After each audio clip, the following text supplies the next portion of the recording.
आम चुनाव यानी भारतीय लोकतंत्र में लोकसभा का चुनाव। नमस्कार, मैं हूं सौरभ और नेशनल कवरेज के इस खास कार्यक्रम द बैटल बिगन में आज मैं लेकर आया हूं फतेहपुर लोकसभा सीट की रोचक राजनीतिक कहानी। फतेहपुर लोकसभा सीट, इसके बारे में आपको बता दें कि सबसे पहले यहाँ पर 1957 में लोकसभा का चुनाव हुआ था और उस वक्त कांग्रेस के प्रत्याशी ने इस सीट पर जीत दर्ज की थी। फतेहपुर की जब बात की जाती है तो फतेहपुर का इतिहास हमारे आंखों के सामने जो है उमड़ कर आता है। फतेहपुर जिला गंगा और यमुना के बीच में बसा हुआ एक उपजाऊ जिला है।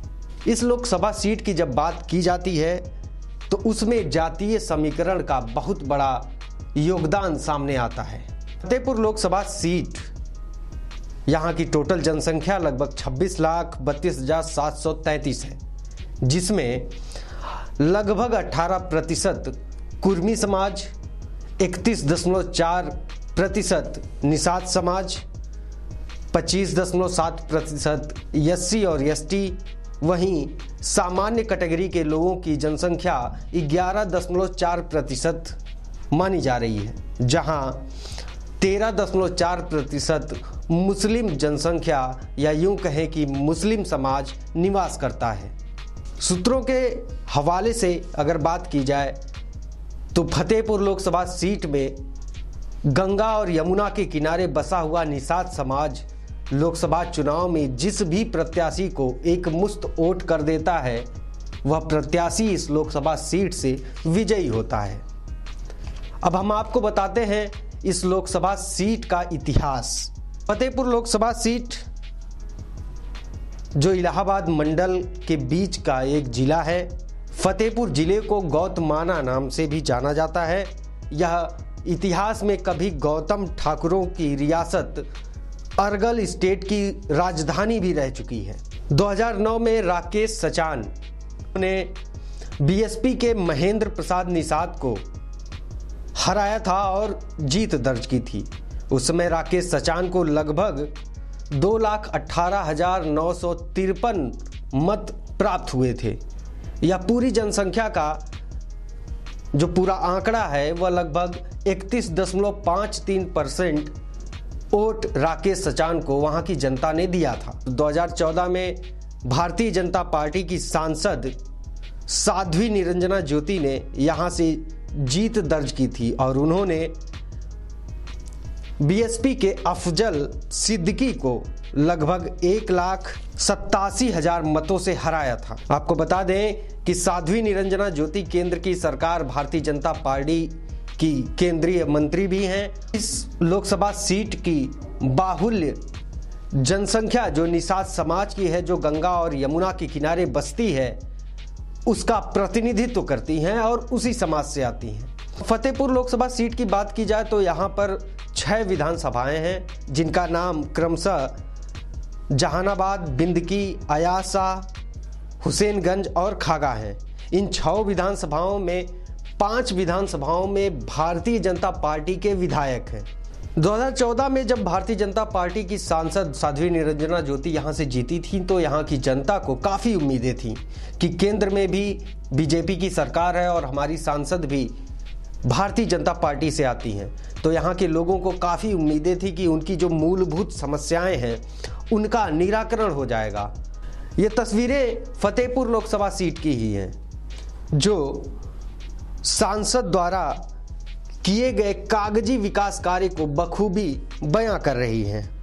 ये तो रही हकीकत पूरी इस फतेहपुर लोकसभा सीट की, जहां से बाहुल्य जनसंख्या, बाहुल्य समाज, निषाद समाज की सांसद साध्वी निरंजना ज्योति जी सांसद हैं और उन्होंने इस लोकसभा सीट के लिए, इस लोकसभा क्षेत्र के लिए कितना कार्य किया है यह आपके सामने है। अब इस समय वहां की लोकसभा सीट पर सबसे बड़ी हलचल जो है उसके बारे में हम चर्चा करते हैं, जो इस समय उफान पर है। लेकिन उससे पहले आपको बता दें कि यहाँ से वर्तमान में भारतीय जनता पार्टी ने एक बार फिर साध्वी निरंजन ज्योति पर विश्वास जताया है और उन्हें अपना प्रत्याशी बनाया है।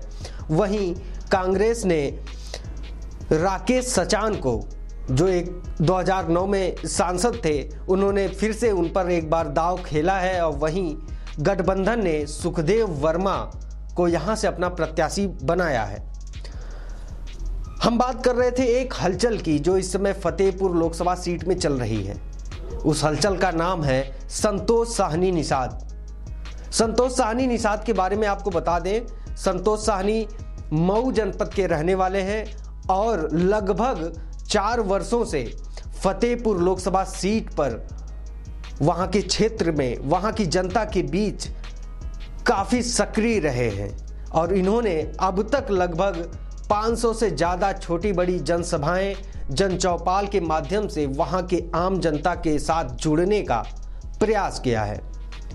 अब आपको बता दें कि वहां की आम जनता के बीच में इस वक्त इस निर्दल प्रत्याशी की चर्चा जोरों पर चल रही है। सूत्रों के हवाले से एक खबर आ रही है कि निर्दल प्रत्याशी संतोष साहनी निवर्तमान सांसद साध्वी निरंजना ज्योति, जो भारतीय जनता पार्टी की सांसद हैं, उन पर भारी पड़ते नजर आ रहे हैं। यह राजनीतिक उठापटक इस लोकसभा सीट को किस मुकाम तक ले जाएगी, ये तो 23 मई को ही पता चलेगा। बशर्ते संतोष साहनी निषाद से जब हमारे प्रतिनिधि ने बात की तो उन्होंने क्या कहा और उनके सर्वे ने इस लोकसभा क्षेत्र में जो समस्याएं हैं, जो मूलभूत समस्याएं हैं आम जनता की, उसको कैसे सामने लाया है, आइए आपको सुनाते हैं। फतेहपुर की समस्या 4 वर्ष में नहीं, फतेहपुर की समस्या ये पिछले 70 साल की है। 4 वर्ष से हम लोग काम कर रहे हैं। 4 वर्ष से यहाँ की समस्या ये दिखाई दे रही है कि यहाँ न तो बिजली है, न तो पानी है, न तो सड़क है। प्राथमिक चिकित्सालय में डॉक्टर नहीं है, प्राइमरी स्कूलों में टीचर नहीं है, सड़क अच्छी नहीं है। कुछ फतेहपुर की ग्राम सभा ऐसी है जिन ग्राम सभाओं में अगर बारिश हो जाती है तो 4-4 महीने लोग अपनी 2 पहिए की गाड़ी लेकर नहीं जाते हैं, साइकिल से लेकर नहीं जाते हैं। इतनी समस्या है कि बारिश के दिनों में रास्ता नहीं होने के कारण बच्चे स्कूल नहीं जा पाते हैं। समस्याओं को दूर करने के लिए हम लोग के पास कई सारा प्लानिंग है और चुनाव में जो हम लोग उतर रहे हैं उस पूरे एजेंडे के साथ हम लोग चुनाव में उतर रहे हैं।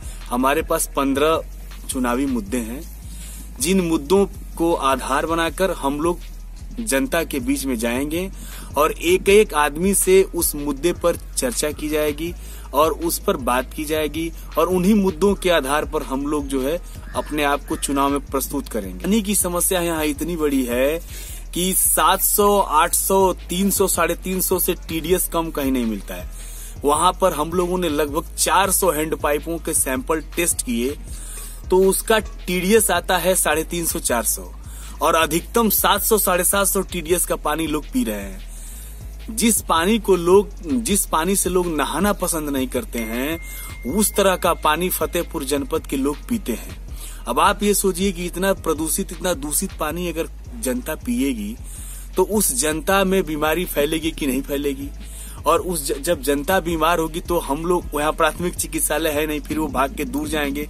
तो ये सब बहुत बड़ी समस्या है। ऐसे में देखा जाए संतोष साहनी निषाद इस लोकसभा सीट पर हर प्रत्याशी पर भारी पड़ते नजर आ रहे हैं। इस बार फतेहपुर का चुनाव काफी रोमांचक होने वाला है और गरीब वंचित समाज किसको अपना रहनुमा बनाता है यह तो 23 मई को ही पता चलेगा। और इसी तरह अन्य किसी लोकसभा सीट के साथ हम फिर आपके सामने हाजिर होंगे।